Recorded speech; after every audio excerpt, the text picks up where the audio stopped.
l'actualité internationale. Allez, on reprend cette édition avec, l'actualité internationale. Georges, au moins 20 personnes ont été tuées par un breuvage. Cela s'est passé au Cameroun. Oui, dans l'est du pays, 21 personnes précisément mortes après avoir consommé de l'odontol, une boisson locale très alcoolisée et réputée très dangereuse. Les autorités des localités touchées ont annoncé l'interdiction de la production et de la commercialisation de ce breuvage, produit et vendu généralement dans le circuit informel. Information BBC qui reprend l'AFP, qui cite la radio-télévision camerounaise. La CRTV, l'odontol Antoine, est produit à base de vin de palme, de sucre et d'une écorce d'arbre, comme qui dirait notre son local. C'est un cocktail explosif en Mauritanie. L'affaire du blogueur condamné à mort pour un article sur Internet jugé blasphématoire. La Cour suprême a renvoyé sa décision au mois de décembre. Décision attendue le 20 décembre prochain. Hier, des centaines de Mauritaniens étaient dans la rue pour demander l'exécution de Mohamed Cheikh Ould Mrtir. Mohamed Diop. Le jeune blogueur est condamné pour apostasie depuis décembre 2015 par la Cour criminelle. Sa peine a été confirmée en appel en avril 2016, mais le tribunal avait transmis le dossier à la Cour suprême. Le blogueur avait publié un article qualifié de blasphématoire. Ould Mrtir appartient à une catégorie sociale castée, les forgerons. Dans son article, il estime que les inégalités dont sa caste serait victime sont héritées de l'époque du prophète Mohammed. Mardi, plusieurs manifestants devant la Cour suprême ont réclamé sa mort. La Ligue des ulémas mauritaniens demandait aussi l'exécution du blogueur il y a quelques jours. Mais de l'autre côté, les avocats du blogueur disent qu'il s'est repenti, ce qui pourrait lui éviter la peine capitale. Aussi, Amnesty International demande l'annulation de la peine et l'Union européenne, partenaire financière de la Mauritanie, s'oppose à cette peine. C'est dans ce contexte qu'on attendait une décision définitive de la Cour suprême sur cet épilogue judiciaire. Mohamed Diop, Nouakchott, RFM. Cour pénale internationale, la Russie claque la porte. La Russie a annoncé le retrait de sa signature du statut de Rome. Plus clairement, démission de la CPI. La décision intervient au moment où se tient à La Haye la 15e assemblée des États partis au statut de Rome. 3 pays africains ont annoncé récemment le retrait de la Cour pénale internationale. Il s'agit du Burundi, de l'Afrique du Sud et de la Gambie. La Gambie, justement, là-bas, la campagne électorale pour la présidentielle démarre officiellement aujourd'hui, mercredi donc, ce mercredi. L'élection présidentielle, Antoine, est prévue le 1er décembre prochain. L'actuel président Yahya Jammeh brigue un 5e mandat. Il fait face à 2 candidats de l'opposition. Aux États-Unis d'Amérique, un choix de Donald Trump qui fait polémique, celui de Stéphane Bannon, nommé conseiller stratégique à la Maison-Blanche. Nomination qui suscite de vives critiques, même au sein de sa propre formation politique. Stéphane Bannon est réputé proche de l'extrême droite européenne et accusé d'antisémitisme et de racisme. Baba Aïdara. Baba Aïdara, que vous aurez l'occasion d'écouter un Wolof à 13h. On poursuit, Georges. Oui, c'est officiel. En France, Emmanuel Macron veut l'Élysée. L'ancien ministre de l'économie et candidat à la prochaine présidentielle annonce ce matin à Bobigny, au nord-est de Paris. C'est dans un centre d'apprentissage que l'ancien ministre de l'économie de Manuel Valls a officialisé sa candidature à la présidentielle française de 2017. Emmanuel Macron, 38 ans. Georges Diop, merci pour cette page internationale. Bonjour Antoine. En ouverture de cette page des sports, les Nawetan avec l'As Damel et l'As Garaf qui se rencontrent en demi-finale ce soir. Ce sera au stade de Demba Diop pour le compte de la zone 1 de l'ODCAV de Dakar, une demi-finale préparée dans les 2 camps. Juste la Russie sépare les 2 équipes.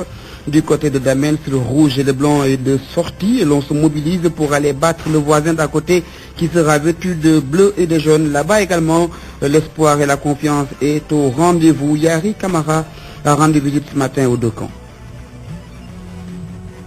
Réside l'AIC Damels, les couleurs rouges et blancs sautent aux yeux. L'ASC Damels fin prête pour battre Ngaraf. Certes, c'est une demi-finale, il y a un peu de spécialité, mais on le prépare comme tous les autres matchs.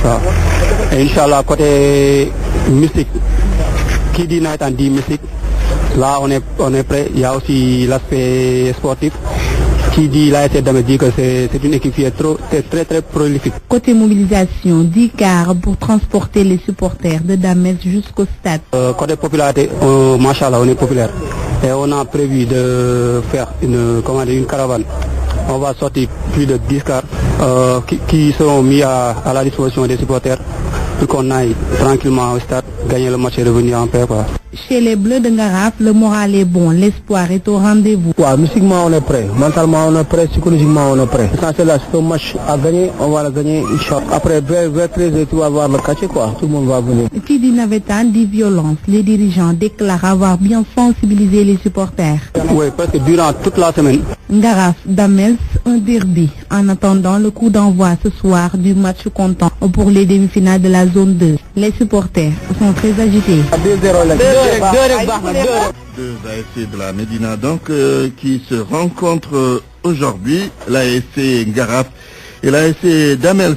Malalon poursuit avec le basket. Nasdouane mise sur un budget de 100 millions cette saison. Oui, un budget de 100 millions de francs CFA pour conquérir d'autres titres, mais également garder le titre de champion gagné lors de la saison passée. Le président de la section de basket d'Embasek a rencontré la presse hier dans son bureau au bloc des Madeleines. Pour le président de la section, il va falloir recruter et renforcer certains secteurs de son équipe pour défier et tenir tête aux autres formations de la première division de basket du Sénégal. D'Embasek avec RFM. Comme vous le savez, nous avons entendu que l'AS se vide de l'intérieur, l'AS Douane n'a pas d'effectif. Ici, je vais faire une révélation pour vous dire que nous avons commencé à préparer la saison bien avant même la fin de la saison écoulée. Nous avons fait de l'anticipation. C'est le coach qui choisit, donc en fonction des postes aujourd'hui qui posent problème, comme par exemple l'intérieur, ou bien tout pour remplacer un peu notre sociétaire qui est reparti aux États-Unis, mais qui a signé également, il faut le dire, il a renouvelé sa licence. Il n'est pas parti. Lui Adams a signé. Nous avons bien voulu renforcer également les différents secteurs. C'est pourquoi nous avons pu enrôler Mohamed Diop de l'UGB. Nous avons recruté Pape Abdelkarim Kébé. Il y a aussi un joueur qui était là. Peut-être que les gens ne vont plus le reconnaître parce qu'il est parti très tôt à l'étranger afin de monnayer ses talents. C'est Liman Ndiaye, donc qu'on a pu enrôler également. Pour cette année, vous allez tabler sur un budget de combien? L'année dernière, on a démarré tardivement le championnat et aujourd'hui, on va démarrer au mois de novembre. Donc vous voyez qu'il y a un décalage de 3 mois. Donc sur ces 3 mois, il faut essayer de combler le gap. Donc c'est pourquoi nous avons tablé sur 100 millions. Tablé donc sur 100 millions. La nouvelle fédération sénégalaise de randonnée pédestre installée le 3 septembre dernier.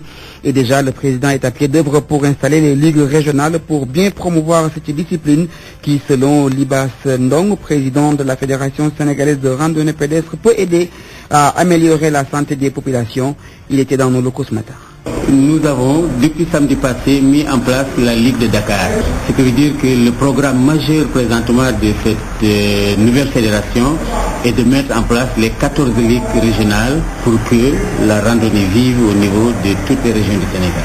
Quel est votre plan pour la vulgarisation des randonnées? La randonnée pédestre aujourd'hui est pratiquement une thérapeutique pour les Sénégalais en général, particulièrement pour les personnes âgées, nonobstant aussi la vision que nous avons aujourd'hui d'initier tous les enfants à la randonnée pédestre. C'est la raison pour laquelle, quand on organise une randonnée, nous avons le circuit adulte qui est réservé aux adultes. C'est un circuit généralement de 8 km. Et le circuit enfant, autant pour les enfants, les jeunes enfants de 8, 10 ans, 15 ans, et les personnes malades aussi qui viennent se soigner par la randonnée pédestre selon les directives de leurs médecins. Les Dakarois, les Sénégalais en général, se sont appropriés ce nouveau sport, la randonnée pédestre qui, en fait, je l'appelle très souvent le Facebook de Dakar. Non seulement ça permet de socialiser les personnes, de socialiser les entreprises, mais surtout aussi de permettre un brassage très fécond au niveau des populations, nous pensons pouvoir, dans notre plan programme, organiser la randonnée pédestre dans tout le territoire sénégalais en installant les ligues régionales. Là, Antoine, maintenant, c'est au desk sport de RFM d'organiser sa randonnée pédestre. Bientôt. Voilà. Merci, Malal Junior Diane. RFM, la chronique du jour. Chronique du jour, Mbaye Sidi Mbaye. La démocratie fait bouger le monde en quête de changement, en quête d'alternance. L'alternance est une nouvelle aventure politique, un changement de programme de gouvernement et de gouvernance, un renouvellement des hommes qui dirigent. Aujourd'hui, de plus en plus, certains grands pays ont pris conscience de la nécessité absolue de faire connaître les candidats potentiels à la présidentielle dans chaque parti politique ou coalition de partis, de les soumettre d'abord à un tamisage interne. Chaque candidat à ce premier écueil a le temps et l'opportunité d'exposer et de faire évaluer ses projets, ses projections.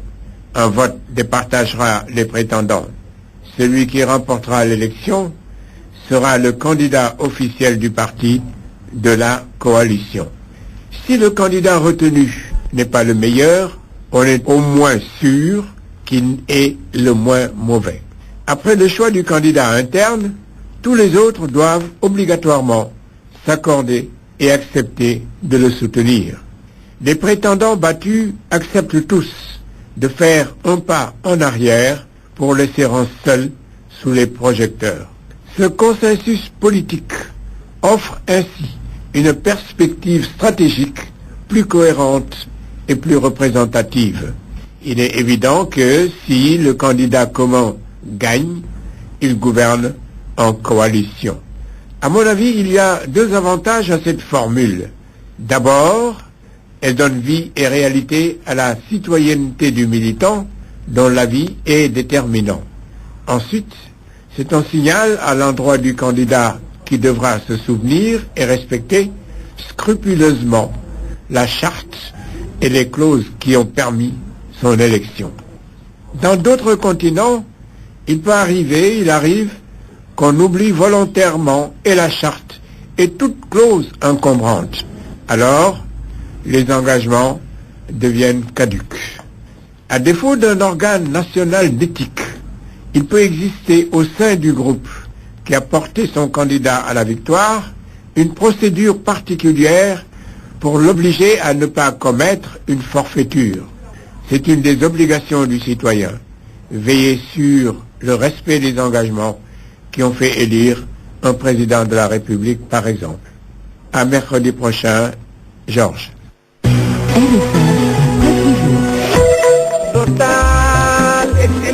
Total Excellium, le carburant qui nettoie votre moteur kilomètre après kilomètre, vous offre la revue de presse. Total Excellium. La presse du jour, c'est avec Mohamed Ali Mouba. Bonjour. Bonjour. Présidentielle et législative prochaine, Maître Abdoulaye Wade prépare la monture à Karim Wade. Le journal L'Observateur daté d'aujourd'hui révèle que le fils de l'autre qui a pris les airs pour doigt avant de se retrancher aux dernières nouvelles à Paris reviendra pour soumettre sa candidature au suffrage de ses compatriotes. Et à cette fin, relève le journal, Karim s'est attaché les services de son père qui le coach. Le pape du Sopi, bien qu'il soit à des milliers de kilomètres du palais de Dakar, serait informé à temps réel des moindres mouvements des potentiels adversaires de son fils. Il disposerait au sein de l'appareil d'État de sources qui alimentent de ces réseaux d'information. Ces sortes d'oreilles prolongées lui duraient tout, tels les fétiches de la grande sorcière Karaba dans la bande dessinée Kirikou. Le père qui agit au nom du fils a tout préparé jusqu'aux alliances pour faciliter l'ascension. Il compte s'appuyer, selon le journal, sur la coalition Manko Wattu Sénégal, d'autres forces politiques et la société civile. Wade aurait demandé à ses collaborateurs d'étudier toutes les possibilités d'alliance structurelle avec les bannis de l'ancien régime, ceux-là qui étaient naguère les fantassins du pape du Sopi du temps de son règne. Des task forces composées d'émissaires libéraux et de responsables de la coalition connus pour leur grande capacité de négociation devraient être envoyées et des discussions élargies aux principaux responsables de leurs formations politiques respectives. Au terme de cette mission aux fortes allures d'un commando spécial, le pape du pays devrait emporter avec lui, quelle qu'en soit l'issue, une bonne partie de la vieille garde du PDS, sans oublier les wadis éternels. Vous aurez constaté tout avec moi le grand emploi du conditionnel. Que comprendre? Je ne saurais éclairer votre lanterne. Toujours est-il que le maire de Thiès lutte à la syllabe.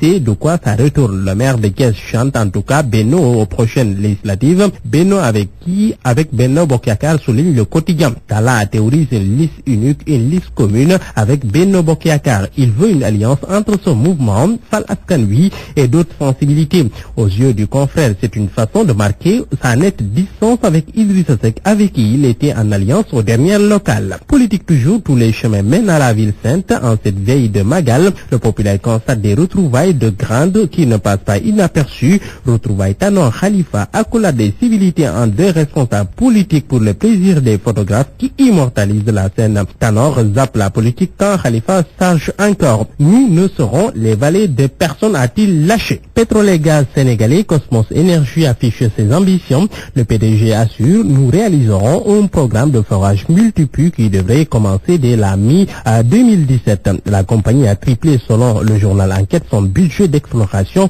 malgré des pertes de 22 milliards de francs CFA sur la période allant de septembre à décembre 2016. La modification de la loi sur la Cour suprême mal chez les magistrats, titre en une le journal LAS. Après les juges de la Cour suprême qui ont rejeté le texte, le comité de ressort de Dakar a rejoint le concert de récrimination contre le projet de loi qui permet au premier président de la Cour suprême de rester en poste 6 ans après sa retraite. Maguette Diop, le président de l'UMS, accusé de mollesse. La magistrature sens dessous-dessus. La sécurité en question, le quotidien note que la police et la gendarmerie nettoient Dakar. Arrestation d'une centaine de personnes et saisie de drogue et d'armes. Au sujet des bavures policières, tortures et autres meurtres, le chroniqueur de Réumi quotidien constate que le cynisme, l'impunité et l'arrogance ont fini de s'installer dans les commissariats et autres brigades de gendarmerie. La mort de Ibrahima Baldé à Medina Yoro fout juste un meurtre de plus, selon le confrère. Lors des gardes à vue comme dans le déroulement des interrogatoires, aucune norme ni règle n'est respectée, juste la force brute employée contre le citoyen. À cette abominable injustice, note le confrère, s'ajoute l'indigeste arrogance de la majorité des policiers et autres gendarmes. Le citoyen qui se rend dans les commissariats pour se faire établir des papiers administratifs traités avec une arrogance et une condescendance qui heurte la dignité. Bonne lecture à tous. Total Excellium, le carburant qui nettoie votre moteur kilomètre après kilomètre, vous a offert la revue de presse. Total Excellium. C'est la fin de cette édition. Avant le rappel des titres et quelques infos météorologiques au cours des prochaines 24 heures. Un ciel partiellement nuageux à court va prédominer sur l'ensemble du territoire. La sensation de chaleur sera admise sur les régions de l'intérieur, notamment sur le nord-est et centre du pays, avec des maximums qui vont varier entre 32 degrés à Saint-Louis et 40 à Matam et Bakel. À Dakar et Cap-Skirring, le temps sera plutôt clément. Une fraîcheur nocturne et matinale sera moins ressentie sur le pays. Le rappel des titres.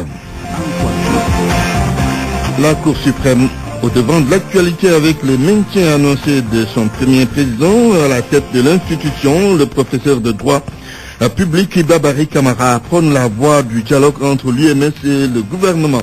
La politique à Thiès, c'est vraiment la rupture entre Idrissa Seck et Talla Sylla.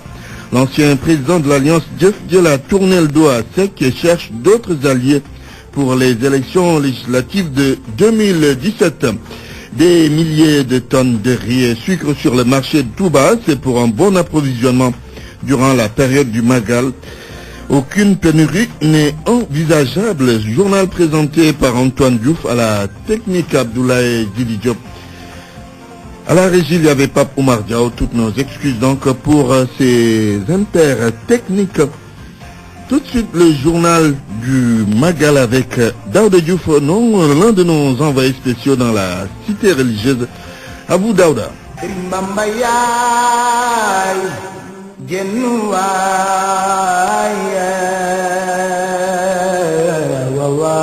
Mesdames, Messieurs, bonjour. Vous vous écoutiez RFM Mbacké 98.4 pour le journal de ce Magal. Il faut retenir que cette année, la Brigade nationale des sapeurs-pompiers a apporté des innovations dans leur devise appelée « Sauver ou périr ». Selon le commandant Moussa Niang, chargé de la communication des sapeurs-pompiers, les soldats du feu ont opté pour plus de proximité avec les populations. L'effectif des soldats du feu a été revu à la hausse. Touba va accueillir à partir d'aujourd'hui 304 soldats et gradés pour le maillage des axes routiers prioritaires.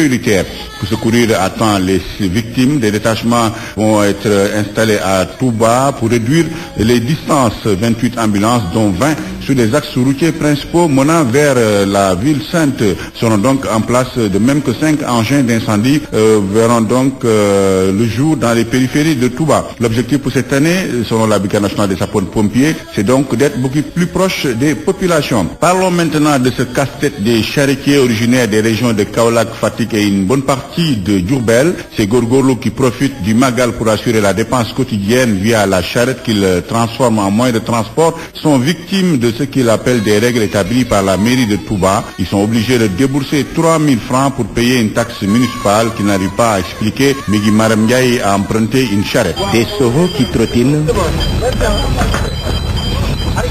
Destination la ville sainte de Touba. Un convoi de plus de 20 charrettes. Magal bi. On se prépare bien pour le Magal. Nous sommes de la communauté rurale d'Ngoye dans la région de Diourbel. On espère bien travailler durant ce Magal. Nous sommes en convoi avec nos 20 charrettes. Et pendant une semaine, nous serons à Touba.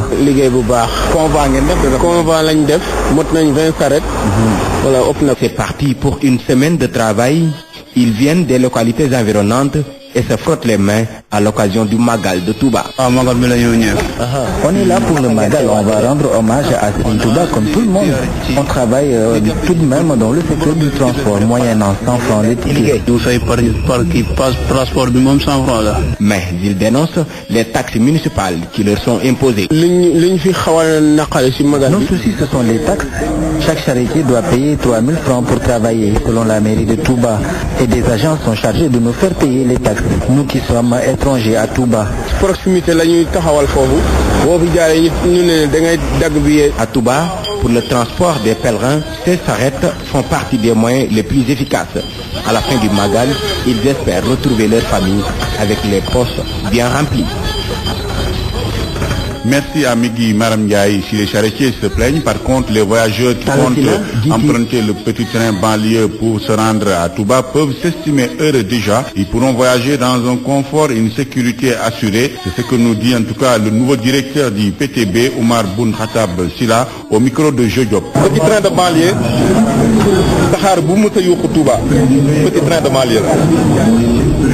Petit train de banlieue yàgg na indi talibé yi ñëw di màggal ndax talibé murid moom xalaat na lu ne ba mu des bañ a màggal alors loolu ñu daan def dañu ñëw tey ci ndigalu monsieur le président de la république xamal Serigne Cheikh Bass Abdou Khadre ne ko état bi jël na ay matuwaayam yëpp pour indi ñi daan ñëw Touba nam leen daan indi mieux la ñu daan def sax dañu décider ren yokk ko maanaam yokk nañ nombre de saxaar bi nga xam ne moom mooy ñëw yokk nañu nombre de voiture bi ñëw am ay horaire fixe borom réew mi ci boppam moo jël joxe ndigal ba pare jël ay matuwaayam ne na ngeen yombalal taalibe ñu dem màggale fu waay war a fay junni nga fay fa téeméer yaakaar na yomb na. Le PTB, comprenez par là le petit train de banlieue. Si vous venez à Touba et en cours de route, vous avez une petite faim ou si vous voulez une bonne dose de café, vous serez gratuitement servi. C'est le Berndel des jeunes au bord de la route, distribue du café Touba et des beignets gratuitement. Magal oblige, Cheikh Tidiane Diagne ne dira pas le contraire. Le temps du Magal, ces jeunes se sont regroupés spontanément pour accompagner les pèlerins vers la ville sainte du Mouridisme.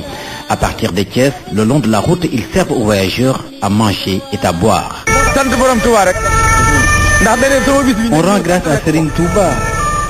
C'est ce qu'il nous a dicté durant le Magal. On croit en lui. Raison pour laquelle on répond à son appel à tout moment.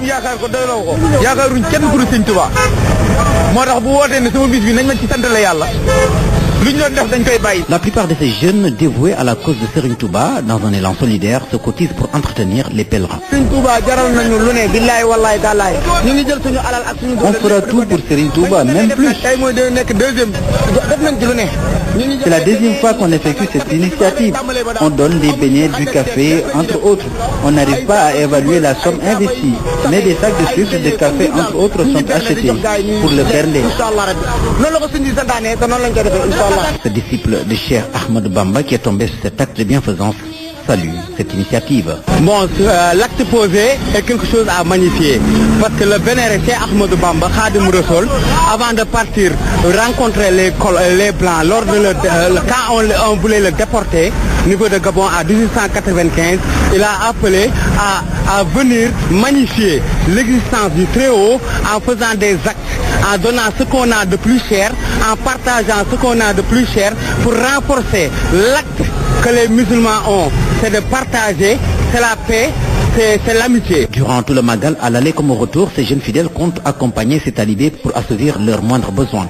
Ils ne sont pas à leur première expérience et comptent pérenniser ce geste pour perpétuer ce ndigal de Cheikh Ahmadou Bamba. Merci à Cheikh Tidiane Diagne. C'est la fin de ce journal qui a été réalisé par Lamine Sow, Maud Diop du côté de la technique. Merci aussi à Jo Diop, à Bala Gueye, Cheikh Tidiane Diagne, Migi Marem Diaye, El Hadji Assane Gueye et Mbaye Fall. Donc au micro c'était Daouda Diouf. Rendez-vous dans nos prochaines éditions.